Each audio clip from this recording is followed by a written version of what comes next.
All right guys, स्वागत है आप लोग का नए पॉडकास्ट में। और आज के जो पॉडकास्ट में हमारे गेस्ट मैं बता दूं, he comes from a different field all together. हम पहली बार इस चीज़ में आकर पॉडकास्ट करने वाले हैं। और real talk is known for its rawness, जो कैजुअल वाइब हम लोग यहाँ क्रिएट करते हैं, लेकिन आज we have to act a little sophisticated हम करने वाले हैं। आज जो हमारे साथ मौजूद हैं, ही is a 2 time MLA of Sardana from Meerut, और मिस्टर संगीत सोम। मैं इनके बारे में आपको बता दूं पहले, he is a firm believer in democracy and the one who thoroughly impressed by the values of culture and heritage that our nation possess. और ये जाने जाते हैं अपनी फायर ब्रांड इमेज के लिए भी। स्वागत है सर आपका। धन्यवाद धन्यवाद धन्यवाद धन्यवाद धन्यवाद। सर, आपको आपकी एक फायर ब्रांड इमेज बनी हुई है, और ये सवाल आपसे काफ़ी लोग पूछते होंगे कि आप एक माइनर कम्युनिटी के लिए बहुत ज़्यादा चीज़ें पॉइंट आउट करते हैं, बहुत ज़्यादा बोलते हैं, उनके अगेंस्ट नहीं कहूँगा मैं, लेकिन उनके पॉइंट्स को आप बहुत ज़्यादा उठाते हैं, हमेशा उनके लिए आक्रामक होते हो आप। हाँ, थोड़े अग्रेसिव मिजाज में। तो ऐसा है सच में, या आप क्या सोचते हैं इस बारे में? मेरी समझ में ये नहीं आया, आप सब युवा हैं, कि आप किस तरीके से माइनॉरिटी को देखते हैं। मेरी समझ में ये आ नहीं रहा कि हिंदुस्तान की हर पार्टी, हर आदमी के दिमाग में एक चीज़ घुसी हुई है कि हिंदुस्तान में ये माइनॉरिटी है, ये दुखी है। ये माइनॉरिटी की परिभाषा क्या है, ये मेरी समझ में नहीं आया। कौन, मतलब आप सोच के देखिए कि 2% से 22% हो जाते हैं। हिंदुस्तान के 100 जिले करीब करीब ऐसे हैं जिन्हें आप माइनॉरिटी कह रहे हैं, उनकी संख्या 50 से 80% तक पहुंच गई है, 90% तक पहुंच गई है। देखिए, ये तुष्टीकरण की राजनीति है और कुछ भी नहीं है। और रही मेरा विषय कि आपको फायर ब्रांड कहते हैं, आप उनके खिलाफ, मैं खिलाफ नहीं बोलता। देश को कोई गाली देगा तो मैं तो नहीं सुन सकता, मेरे तिरंगे का कोई अपमान करेगा मैं तो नहीं सुन सकता, मेरी गाय माता का कोई अपमान करेगा मैं तो नहीं सुन सकता, मेरे भारत का कोई अपमान करेगा मैं तो नहीं सुन सकता। जिसे जो सोचना हो वो सोचे। मेरा अपना मानना है, जो हिंदुस्तान भारत के खिलाफ, जो गाय माता के खिलाफ, जो तिरंगे के खिलाफ बोलेगा, उसके साथ जो मेरा व्यवहार है अभी तक, वो मुझे लगता है कि उससे ज्यादा एग्रेशन में होगा, कम तो नहीं हो सकता। सर, अगर मैं आपसे पूछूं कि हिंदू धर्म को लेके आपकी क्या वैल्यूज़ हैं, आप कैसे उस चीज़ को देखते हो, हिंदू धर्म को? देखिए, धर्म हमारा सनातन है। हिंदू धर्म एक जीने की कला है। जैसे आपने देखा होगा कि बहुत सी रिसर्च हुई है, और रिसर्चों में कहा गया है, कैम्ब्रिज तक की रिसर्च है, उसमें कहा गया है कि सिंधु नदी के पार जितने जमीन हैं वो हिंदुस्तान है, सिंधु नदी के पार जितने प्राणी रहते हैं वो सब हिंदू हैं। ये रिसर्च है, मैं नहीं बोल रहा हूँ, ये रिसर्च बोल रही हैं। तो मैं फिर कहना चाहता हूँ कि हिंदू धर्म वैदिक काल से जीने की कला है। हिंदू धर्म संस्कारों की को देने वाली कला है, और हिंदू धर्म के बारे में कोई व्याख्या कर नहीं सकता। हिंदू जीने की कला है, संस्कार की कला है, संस्कृति की कला है, यही हिंदू धर्म है। सर, कई बार हमने देखा है कि अगर आपको कोई बात खटकती है या कोई मुद्दा आपको खटकता है, तो आप देखते नहीं कि कौन बात कर रहा है, आप दूसरी पार्टियों के मुख्यमंत्री लेवल तक के लोगों को चुनौती दे देते हैं। तो उसके बारे में कुछ बताइए कि क्यों आपको ये लगता है कि वो तुष्टीकरण की राजनीति कर रहे हैं, या वो जानबूझ के एक ही पॉइंट उठा रहे हैं? तो उस टाइम क्यों आपको ऐसा वो रहता है? देखिए, अब से 5-7 साल पहले, और अगर आप 2014 से और थोड़ा पहले चले जाएंगे, पूरे हिंदुस्तान की ये स्थिति हुआ करती थी कि हर आदमी केवल वोट बैंक की राजनीति के चक्कर में तुष्टीकरण की राजनीति करता था। उसके बाद सरकारें बदलती रहीं, सरकारें आती रही। उत्तर प्रदेश में समाजवादी पार्टी की सरकार आई। समाजवादी पार्टी की सरकार जब आई तो अखिलेश जी मुख्यमंत्री बने। तो हमें भी बहुत ऐसा लगा कि चलिए, विपक्ष के हैं लेकिन युवा हैं, कुछ अच्छा करेंगे। लेकिन वो गांव की भाषा में कहते हैं कि खोदा पार निकली चुहियाँ। वो अपने पिताजी से 4 कदम बढ़ के आगे निकले। उनके पिताजी ने राम भक्तों पे गोली चलवाई, वो राम भक्तों पे गोली चलवाने से भी आगे निकले। आपने देखा होगा कि मुजफ्फरनगर जैसी जगह में 2-2 युवाओं की आंखें निकाल ली गई, तकवे से आंखें निकाली गई, और उनके नखून खींच लिए गए, प्लास से नखून खींच लिए गए। अगर आप देखेंगे कि दलित समाज की बेटी मुरादाबाद में अगर उन्होंने अपने सैकड़ों साल पुराना प्राचीन मंदिर है उस पे शाम को भजन बजाया, तो उन लड़कियों को बाकायदा, मैं बोलना नहीं चाहता था, उन्हें मतलब बाथरूम तक पिलाया गया, एक वर्ग विशेष के। लेकिन कुछ नहीं, कार्रवाई कुछ नहीं। अखिलेश जी तुष्टीकरण की राजनीति करते थे, उस राजनीति के चलते उन्होंने कोई कार्रवाई कभी नहीं करी। क्या आप चाहते हैं मुझे चुप रहना चाहिए था? मैं हिंदुस्तान का एक वासी हूं, मैं हिंदुस्तान का एक ऐसा जनप्रतिनिधि भी हूं कि जो पब्लिक के द्वारा चुन के भेजा गया, तो मुझे चुप नहीं बैठना चाहिए था। उसमें मुख्यमंत्री हो या प्रधानमंत्री हो, जो हो, मुझे उसके खिलाफ बोलना चाहिए, इसीलिए तो पब्लिक ने मुझे भेजा था। लेकिन उत्तर प्रदेश और हिंदुस्तान की स्थिति कुछ समय पहले ये हुआ करती थी। आज आप देखिए राजस्थान में क्या हो रहा है। राजस्थान में अगर कोई किसी मूवी का समर्थन कर दे, किसी बात का समर्थन कर दे, तो उसका गला काट दिया जाता है। आपने अभी देखा होगा, वो एक कन्हैया लाल थे, टेलर थे, अगर उन्होंने समर्थन किसी प्रवक्ता का कर दिया तो गला काट दिया गया। आज राजस्थान की स्थिति आप देख रहे होंगे, पाकिस्तान से कम नहीं है। मतलब ये फिर लगेगा कि विवादित बोल रहा हूं, पाकिस्तान से कम नहीं है।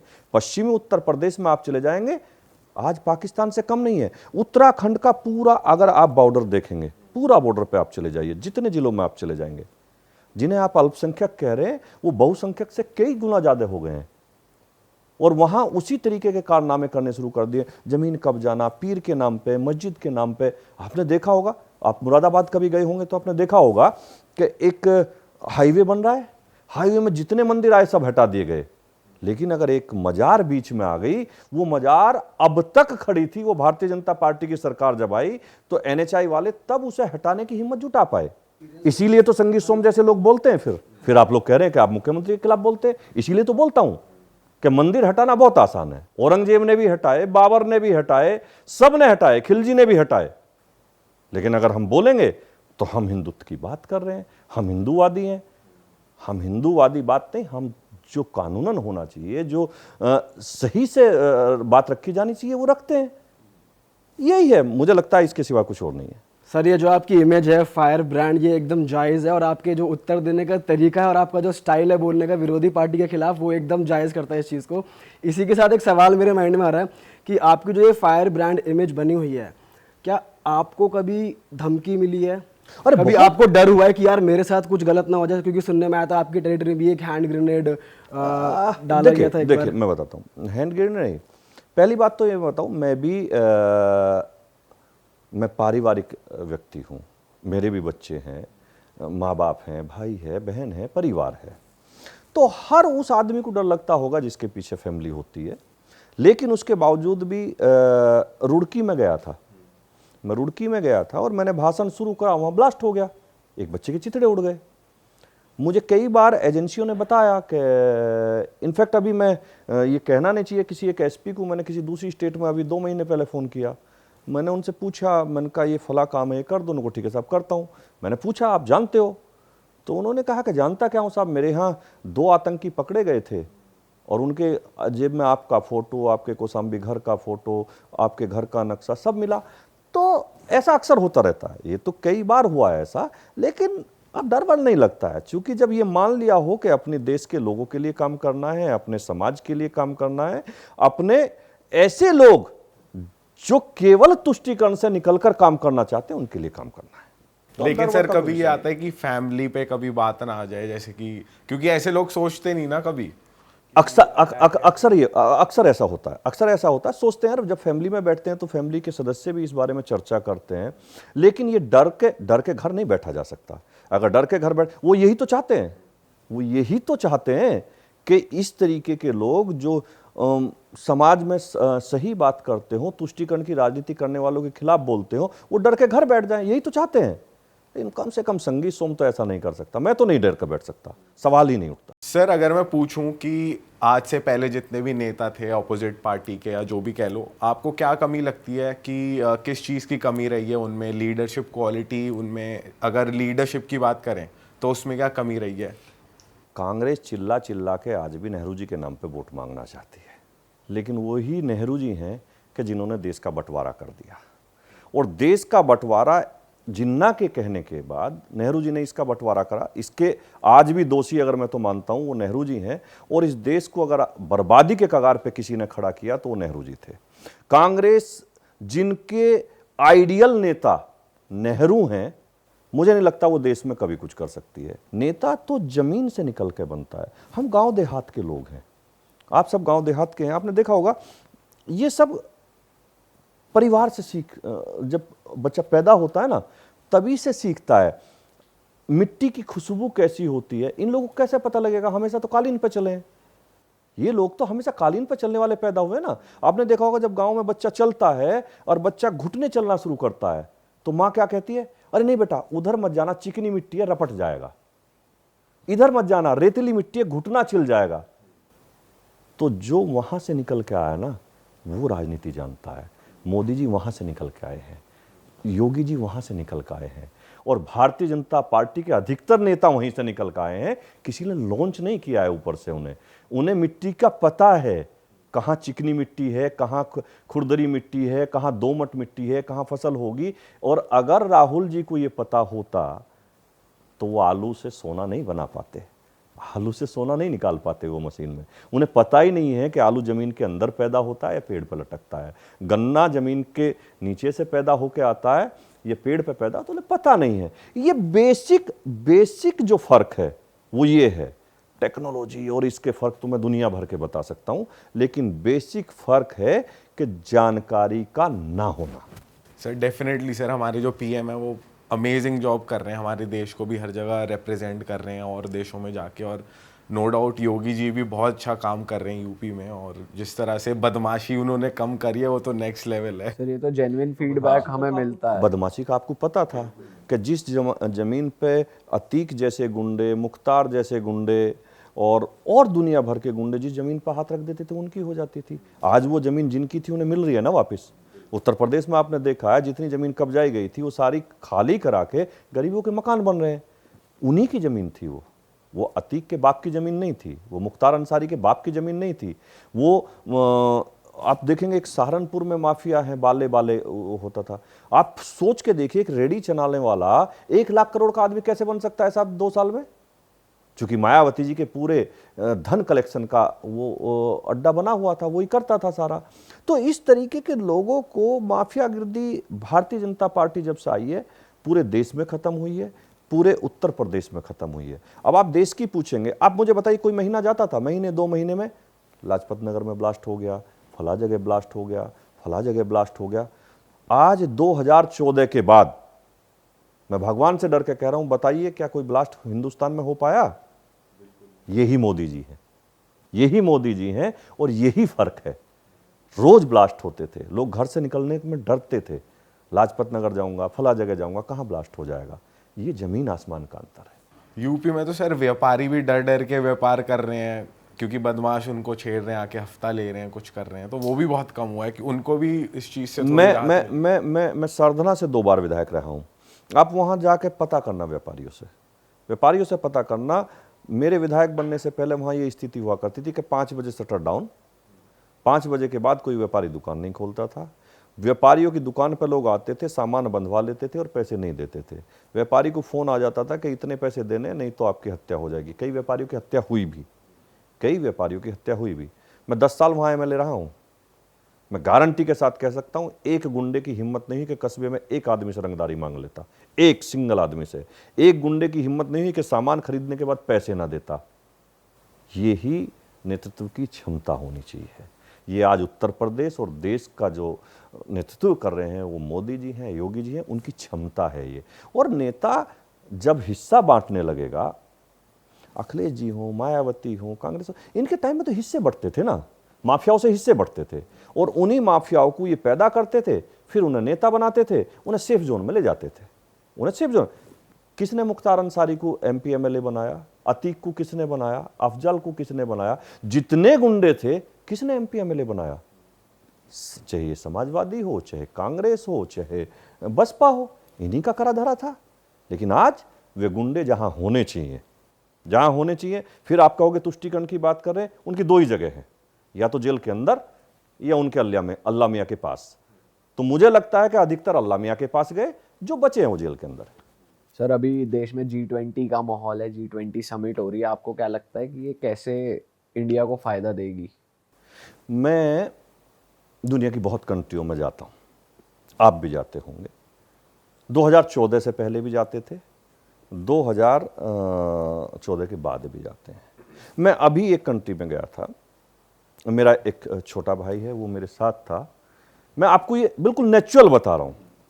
जब हम लोग गए और फ्लाइट से उतर के गए तो इमिग्रेशन पे जब जाना था तो वहाँ एक उनके जो इमिग्रेशन के अधिकारी वो खड़े थे, तो वो देख रहे थे passport Pakistani, oh this line, मतलब जो एक भीड़ वाली लाइन थी उसमें वो घुसा रहा था उन्हें, उनकी प्रॉपर चेक इन हो रही थी।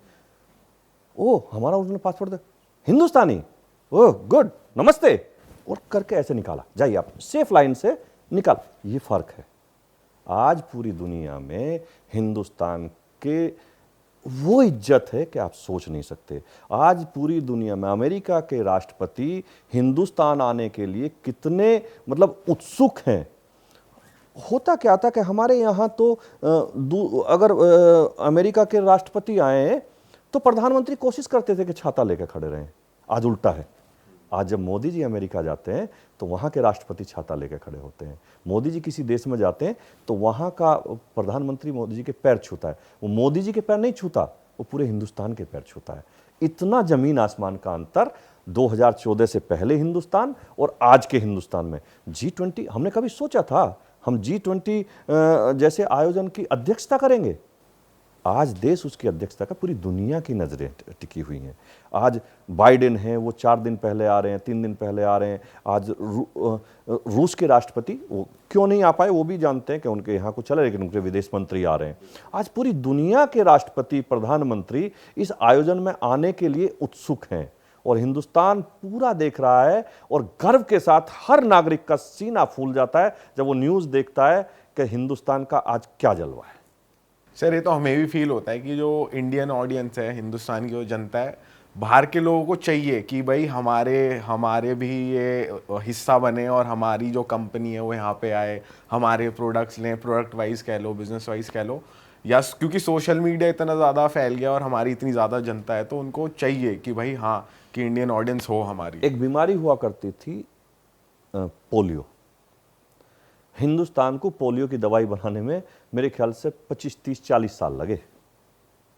पूरी दुनिया में आफत आई, एक बीमारी आई कोरोना।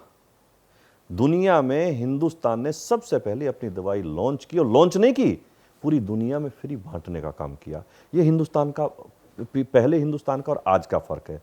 हम एक वैक्सीन लाने के लिए जहां 40 साल लगते थे वो हम 1 साल के अंदर अंदर वो लाके हमने लोगों को दी, और लोगों को नहीं, हमने देशों को फ्री बांटने का काम किया। ये हिंदुस्तान है। आज का हिंदुस्तान पूरी दुनिया पे नेतृत्व करने की क्षमता रखता है।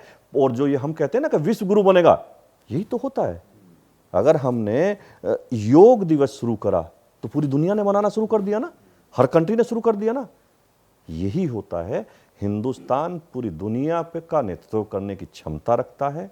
और ये हिंदुस्तान की क्षमता आज नहीं पहले से थी, लेकिन हमारी पॉलिटिकल पार्टी उसे आगे नहीं ला पाई। जब से देश के प्रधानमंत्री यशस्वी मोदी जी बने हैं, उन्होंने इसे पूरी दुनिया में दिखा दिया कि हम हैं, हम सोने की चिड़िया थे, सोने की चिड़िया हैं, और आज हम जो पा रहे हैं वो किसी का रहमो करम पे नहीं, अपनी काबिलियत और अपने दम पर पा रहे हैं। सर जो हमारे पीएम मोदी जी ने बोला है कि 5 ट्रिलियन इकोनॉमी बन सकता है इंडिया, क्या आपको भी लगता है कि हाँ ऐसा हो सकता है, या फिर क्यों नहीं बन सकता? आप युवा हैं, एक सोच के देखिए कि अमेरिका जैसा देश, क्या उनके यहाँ स्टार्टअप नहीं थे? थे ना। क्या फेल नहीं हुए? हुए ना। हिंदुस्तान में स्टार्टअप शुरू किया गया। मैं ये नहीं कह रहा कि सब सफल ही होंगे, कमज़ोर भी होते हैं, फेल भी होते हैं, सफल भी होते हैं, लेकिन जिस तरीके से सरकार उन्हें सपोर्ट कर रही है, जिस तरीके से देश में आज पूरी दुनिया का व्यापारी कोशिश कर रहा है कि मैं हिंदुस्तान में अपना व्यापार बढ़ाऊं, आज हिंदुस्तान की जिस तरीके से इकोनॉमी ग्रो कर रही है, हिंदुस्तान के पड़ोसी देश जिस तरीके से आज परेशान हैं, चाइना परेशान है, हिंदुस्तान की अभी चाइना के मैं एक देख रहा था, एक दिन न्यूज़ थी कि वहाँ के नेपाल में वहाँ के एम्बेसडर बोल रहे थे, वो कोशिश तो कर रहे थे कि नेपाल के लोगों को भड़काया जाए, लेकिन उनकी मजबूरी थी। ये बोल रहे थे कि हिंदुस्तान में वो क्षमता है, हिंदुस्तान वो देश है जो पूरी दुनिया को जिसकी ज़रूरत है। तो हिंदुस्तान 5 नहीं 5 ट्रिलियन इकोनॉमी से भी ज़्यादा आगे जा सकता है, ये हिंदुस्तान की क्षमता है। सर इकोनॉमी तो आगे जाएगी, साथ ही साथ ये बहुत अच्छी बात है कि हमारा सनातन धर्म भी बहुत आगे जा रहा है। अब देश विदेश में लोग सनातनी हो रहे हैं, लोग हमारा कल्चर अपना रहे हैं, लोग यहाँ योगा सीखने भी आ रहे हैं, लोग हमारा धर्म भी अपना रहे हैं। तो ये भी एक बहुत अच्छी बात है, मुझे लगता है। मैं तो ये चाहूँगा कि हिंदुस्तान के जितने लोगों ने सनातन धर्म को छोड़ कर दूसरा धर्म अपनाया है, को वो जितनी जल्दी आ जाएंगे और जितनी जल्दी वापस आएंगे उतना उनके लिए भी अच्छा है। और मैं गारंटी के साथ कह रहा हूँ, इसे फिर मैं ये मत कहना ये विवादित है, हिंदुस्तान का प्रत्येक व्यक्ति हिंदू बनेगा। सर लेकिन बात सब सिर्फ यहाँ पे हिंदुस्तान की नहीं रह गई है, अगर कोई किसी और कंट्री का भी है ना, I have seen a video in social media, एक जर्मन कपल है, वो सनातन धर्म फॉलो कर रहा है। एक रशिया में कितने लोग हैं, यूक्रेन। मैं अभी महामंडलेश्वर आचार्य स्वामी कैलासानंद जी हैं, वो एक बहुत बड़ी पूजा अभी 1 महीना सावन में उन्होंने की। मैं वहाँ गया एक दिन, पूजा में मुझे जाने का मौका मिला। मैंने देखा वहाँ फॉरेनर्स लोग थे, वो शिव पूजा करते हैं तो रुद्राभिषेक करते हैं। रुद्राभिषेक में गंगा माँ से जल आता है, लाइव जल आता है, वो सबके लोग लाते हैं। वहाँ दुनिया भर की कंट्रियों के लोग गोरे वो कंधे पर रख के जल ढो रहे थे, रुद्राभिषेक करा रहे थे। यही सनातन धर्म है। पूरी दुनिया के लोग आज भी, हम गए अभी एक कंट्री में मैं गया था पिछले महीने, वहाँ देखा वहाँ सैकड़ों गोरे लाइन से निकल के हरे कृष्णा हरे कृष्णा हरे कृष्णा हरे कृष्णा करते फिर रहे थे। तो सनातन धर्म तो पूरी दुनिया में माना जाता है, पूरी दुनिया में पूजा जाता है, केवल हिंदुस्तान में नहीं। सही बात है सर, और होना भी चाहिए। बात ही मतलब सनातन धर्म ही कुछ ऐसा है, उसकी यही ब्यूटी है कि वो किसी पे फोर्स नहीं होता, पर लोग उसे अपना लेते हैं और ऐसा अपनाते हैं कि फिर वो, मैं बताया ना, सनातन धर्म ने कभी ये कहा कि तुम जाके फला जगह पूजा करो। मैंने बताया ना कि हाँ, सनातन धर्म एक इतना महाभारत काल से आप देखिए, जो आज हम कर रहे हैं, जो कह रहे हैं, गीता में सब पहले से लिखा है, कई सौ साल पहले से लिखा है, कृष्ण जी ने पहले से वो कहा है। तो ये दुनिया में कोई धर्म उठा लीजिए, कब कहें जुम्मा 8 दिन के धर्म है, लाखों साल पुराना अगर कोई धर्म है तो वो सनातन धर्म। सही बात है सर। सर आपकी थोड़ी पर्सनल लाइफ की बात करते हैं। हम आपके सोशल मीडिया पे देखते रहते हैं, आप वर्कआउट की वीडियोस वगैरह काफ़ी डालते हैं, तो थोड़ा उसके बारे में बताइए, अपने लाइफस्टाइल के बारे में। वर्कआउट की क्या आपकी लाइफ में अहमियत है, क्योंकि हमारी ऑडियंस बहुत यंगस्टर्स हैं, तो आजकल सबका लाइफस्टाइल थोड़ा मिक्स चल रहा है। लोग फिटनेस की तरफ भी ध्यान दे रहे हैं, साथ ही साथ थोड़ा सा जंक की तरफ भी, जंक फूड कंजम्पशन और ये भी ज़्यादा हो गए। वर्कआउट की तरफ लोग कम भी थोड़ा अवेयर है, मिक्स चल रहा है माहौल। तो आप बताइए। आप हालांकि हमारी ऑडियंस को हमारी ऑडियंस बहुत इन्फ्लुएंस्ड है। हमारा एक बहुत famous dialogue across the country, डरें जिम करें। तो हम भी फिटनेस प्रमोट करते रहते हैं, पर आपकी आप लाइफ किसी दिन मेरे घर आना, अपने घर आना, और मैं जहाँ भी रहता हूँ, कुछ मिले ना मिले, जिम जरूर आपको मिलेगा, प्रॉपर जिम मिलेगा। आप देख के कहेंगे कमर्शियल जिम है, प्रॉपर जिम मिलेगा, प्रॉपर जिम मिलेगा। देखिए, अगर हमारी सेहत ठीक नहीं है, हमारा शरीर ठीक नहीं है, तो हम दूसरों के लिए क्या करेंगे, हम अपने लिए कुछ नहीं कर सकते। सही बात है। और मैं तो हर युवा से कहना चाहूँगा, अगर आपकी सेहत ठीक नहीं है, आप मेंटली ठीक कभी नहीं रह सकते। आप शारीरिक ठीक हैं तो मेंटली ठीक हैं, आप मेंटली ठीक है, शारीरिक ठीक हैं, तभी अपने लिए कुछ कर सकते हैं, तभी देश के लिए कुछ कर सकते हैं, तभी देश की जनता के लिए कुछ कर सकते हैं। मुझे आदत है, मैं सुबह बहुत लेट अगर उठूँगा तो 3:45 बजे मैं बेड छोड़ देता हूँ, अगर बहुत लेट उठूँगा। हाँ, लेट है, ये लेट है। मैं 3:30 बजे तो उठ ही जाता हूँ। उठने के बाद 20 से 25 मिनट की कुछ होती हैं जो सुबह, जैसे मैं सुबह रोज मतलब आदत है मुझे कि नीम के पत्ते तोड़ के लाएगा, उसकी एक गोली बनाएगा और मैं पानी के साथ उसे गटक जाऊंगा। हल्दी की एक गांठ लाएगा, उसे पीसेंगे और उसे एक गोली बनाई, गटक जाएंगी। ये अपने आप में एंटीबायोटिक है। हम गाँव में जब छोटे छोटे थे, हमने तो कभी देखा नहीं डॉक्टर आता हुआ, और हम तो ऐसे गाँव में पैदा हुए कि डॉक्टर था ही नहीं। हमारे गांव में डॉक्टर नहीं था। और आप ताज्जुब मानेंगे, मैं 78 बोर्न हूँ, देश बहुत आगे जा चुका था, लेकिन हमारे गांव में उस टाइम भी ना डॉक्टर हुआ करता था, ना बिजली हुआ करती थी, ना कोई सड़क हुआ करती थी। और मैं जब विधायक बना हूँ, हो सकता है कि पहला विधायक मेरे गांव में मैं गया हूँ। ऐसे गांव में हम पैदा हुए हैं। लेकिन किसी को चोट लगी तो हमारे बूढ़े बुजुर्ग लोग कहते थे कि दूध में हल्दी डाल के दे दो, और दूध में हल्दी डाल के देते थे और कुछ हल्दी बांध देते थे, ठीक हो जाता था। तो ये सब चीज़ छोड़ते जा रहे हैं हम। जंक फूड की तरफ बच्चे जो बढ़ रहे हैं वो शरीर का नुकसान कर रहे हैं। और एक्सरसाइज तो करनी चाहिए। मैं 10 किलोमीटर पर डे रनिंग करता हूँ, 10 किलोमीटर पर डे करता ही करता हूँ। मैं 10 किलोमीटर रनिंग करूँगा ही करूँगा, मैं 1 घंटा उसके बाद एक्सरसाइज करूँगा ही करूँगा। और करना चाहिए हमें, पूरे देश के युवा को, हर युवा को करना चाहिए। आप दूसरी कंट्रियों में चला जाइए, 80-80 साल के बुजुर्ग एक्सरसाइज करते हैं। तो हमारे युवाओं में जो एक कल्चर बन गया है ना, पहले क्या होता था, गांव में प्रत्येक व्यक्ति 3:30-4 बजे उठ जाता था, और भले ये कहे शाम का जो भोजन करता था, शाम का भोजन अब तो क्या है, आप शहर में नहीं गांव में भी चले जाइए, जो लेट भोजन करेगा इसका मतलब वो बड़ा आदमी है, जो लेट सोएगा वो बड़ा आदमी है। लेकिन हमारे अभी जैसे आप हिंदू धर्म की बात कर रहे थे, हिंदू धर्म में तो पहले से कहा जाता है कि दिन छिपने से पहले, सूरज छिपने से पहले भोजन कर लेना चाहिए, और हम करते थे। भले ही उसे कई लोग इसलिए कहते थे कि दिन छिपने से पहले इसलिए कर लेते थे कि बिजली नहीं होती थी, अंधेरे में नहीं, उसका बिजली से कोई मतलब नहीं था। वो हमारे शास्त्रों में लिखा है कि सूरज छिपने से पहले हमारे सोने और खाने में अगर 4 घंटे का अंतर होगा तो हमारे पास कभी बीमारी नहीं फटक सकती। मैं दिन छिपने से पहले खाना खा लेता हूँ, मैं दिन छिपने से पहले खाना खा, मैं अगर 6-6:30 बजे तक मैं खाना नहीं खा तो फिर कोशिश करता हूँ नहीं खाऊंगा। रात को दूध पियो और सो जाओ। तो इसलिए मैं तो ये मानता हूं कि जिंदगी में अगर कुछ करना है तो आपका स्वस्थ रहना बहुत जरूरी है। सर आप इतने बड़े फिटनेस फ्रीक हैं, आपने बताया कि आप 10 किलोमीटर भागते हैं, उसके बाद 1 घंटा वर्कआउट करते हैं। मैं बता दूं ये चीज़ तो हम भी फॉलो नहीं करते, आज तक हमने भी नहीं करा ये। तो करना और चाहिए। मैं करना तो हम चाहते हैं सर, ऑब्वियसली बात है। मेरा क्वेश्चन ये है, मैं जानना चाहता हूँ कि आप किसी स्पोर्ट्स पर्सन से इंस्पायर्ड हैं, किसी फेमस पर्सनैलिटी, किसी फेमस एथलीट से?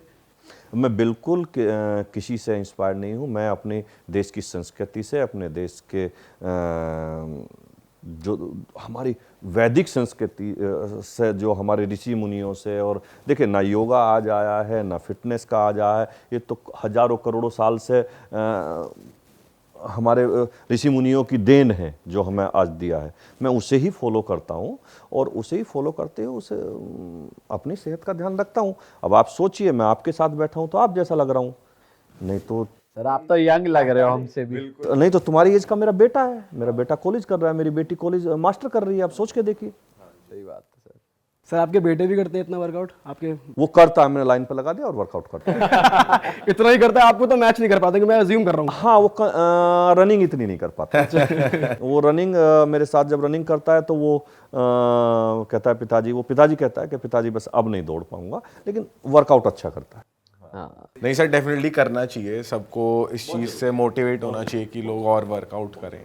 सर मुझे ये जानना है आपसे, जिस हिसाब से आपसे बात हो रही है, आपकी जो बातें, आपकी जो नॉलेज है, मुझे लगता है आपको बुक्स वगैरह पढ़ने का शौक होगा। आप काफ़ी पढ़ते हाँ, होंगे। देखो समय तो मिलता नहीं, सामाजिक लाइफ में समय नहीं मिलता, लेकिन जब भी समय मिलता है तो मैं ज़रूर एक बुक्स कोई पढ़ता हूँ, और वो मुझे शौक़ रहता है। मैं पढ़ता हूँ, लेकिन समय के अभाव में उतना नहीं पढ़ पाता जितना पढ़ना चाहिए।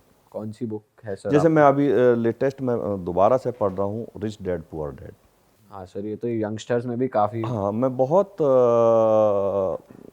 इम्प्रेस हुआ हूँ उस बुक के पढ़ने, और मैं दोबारा अभी उसे पढ़ रहा हूँ।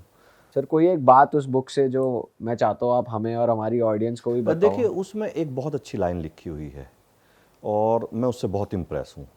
और उसमें लिखा है कि बेहतरीन अवसर आँखों से नहीं देखे जाते, वो दिमाग में होने चाहिए। ये इतनी परफेक्ट लाइन है, और वो देश नहीं दुनिया के हर आदमी पे लागू होती है। मैं इससे बड़ा इम्प्रेस हूँ। सर इसका मतलब भी अगर आप एक्सप्लेन कर दो, बहुत गहरी बात है, हमें तो समझ आई नहीं। देखिए, ये एक लाइन जो मैंने अभी आपको बताया कि बेहतरीन अवसर आँखों से नहीं देखे जाते, वो दिमाग में होते हैं। ये देश की जनता ने साबित किया है।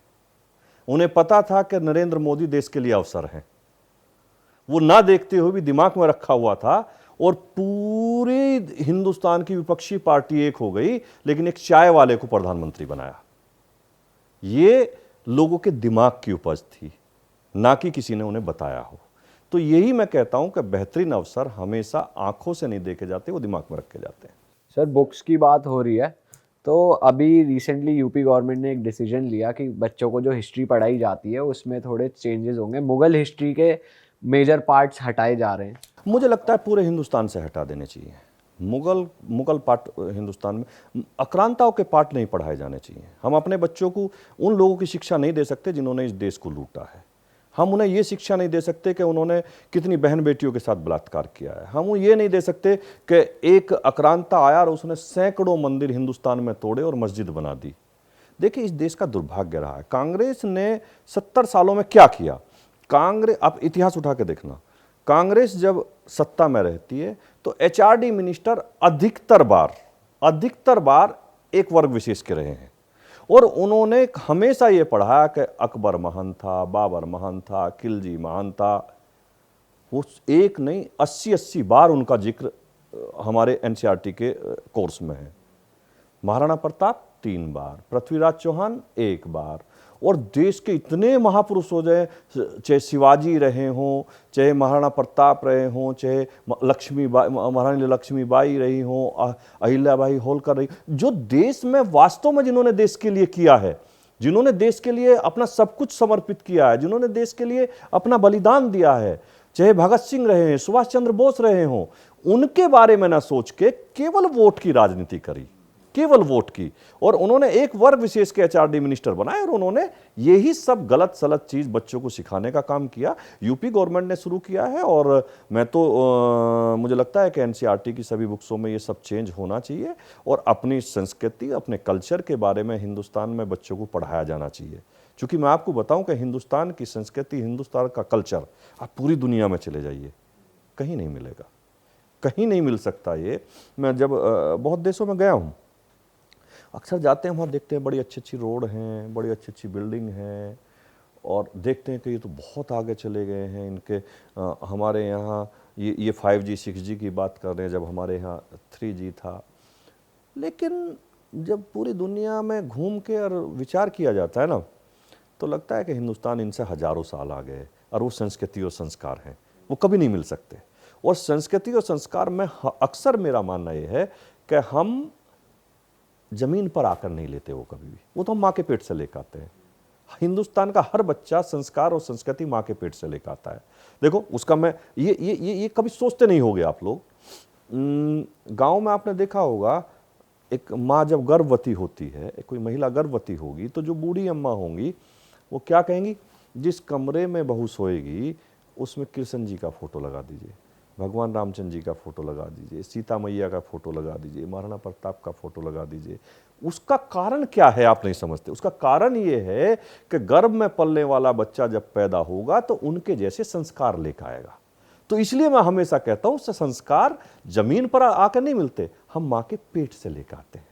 यही हमारी संस्कृति और यही हमारा संस्कार है। आज भी हम कोई भी शुभ काम करें, गाय के गोबर से लेप करते तब शुभ काम शुरू करते हैं। आप देख रहे होंगे कांग्रेस ने हमेशा हिंदुत्व और सनातन को खत्म करने का काम किया है, आज भी उसके नेता वही काम कर रहे हैं। आप देख रहे हैं कि उनके नेता आज क्या क्या अनर्गल बात कर रहे हैं, किस तरीके की बात कर रहे हैं, धर्म के बारे में किस तरीके की बात कर रहे हैं, सनातन धर्म के किस तरीके की बात कर रहे हैं। कोई सनातन धर्म को बीमारी बता रहा है। वो केवल और केवल पॉलिटिक्स है, तो केवल वोट की पॉलिटिक्स है। वो राजनीति कर रहे हैं कि हमें एक वर्ग विशेष का वोट पूरा का पूरा कैसे मिले। मैं फिर कहता हूं कि हिंदुस्तान सनातन से जाना जाता है, सनातनियों से जाना जाता है, और हिंदुस्तान का सनातन धर्म पूरी दुनिया में ऐसा कोई धर्म नहीं है दूसरा जो सनातन धर्म के बराबर हो। आशा करते हैं इस पॉडकास्ट के जरिए जो भी हमने बातें करी हैं कि यार एनसीईआरटी में भी महाराणा प्रताप जी की और पृथ्वीराज चौहान जी की जिक्र होना चाहिए, बातें होनी चाहिए, इस पॉडकास्ट के जरिए सही लोगों तक पहुंचे और ऐसा हो। छत्रपति शिवाजी का होना चाहिए, महारानी लक्ष्मीबाई का होना चाहिए, अहिल्याबाई होलकर का होना चाहिए, देश के महापुरुषों का होना चाहिए, देश के महापुरुषों का होना चाहिए। और केवल तुष्टीकरण के तहत राजनीति करने वालों को इसका जवाब देना चाहिए। ब्यूटीफुल पॉडकास्ट सर, हमको तो बहुत मजा आया। क्या आपको अच्छा लगा हमारे साथ बैठ के? अब युवाओं के साथ बैठ के मैं भी महसूस करता हूँ मैं आज भी उतना ही युवा हूँ जितने आप। बिल्कुल सर, आप तो ज्यादा युवा हैं हमसे। बहुत अच्छा आप लोगों के साथ बैठ के लगा, और आप लोगों से बात करके मुझे सही में बहुत अच्छा लगा। और कम से कम आप लोग समझना तो चाहते हैं हिंदुस्तान किस तरफ जा रहा है, और आप लोग जब तक ये बताएंगे नहीं लोगों को तो पता नहीं चलेगा। बहुत अच्छा आप लोगों से मिलकर और बैठ के लगा। Thank you so much sir. और मैं अपनी जनता से बोल दूं कि हम इस वाले पॉडकास्ट में नहीं बोलने वाले like comment share subscribe. This is the drill that you know. आपको मज़ा आया तो कर देना अपने हिसाब से, do subscribe and that is it. इस पॉडकास्ट को शेयर करें, सही लोगों तक पहुंचाएं। आपको पता है वो सही लोग कौन है। हाँ, मिलते हैं आपसे नए पॉडकास्ट में मिलते हैं। Bye bye. Bye bye ji, जय श्री राम। जय श्री राम।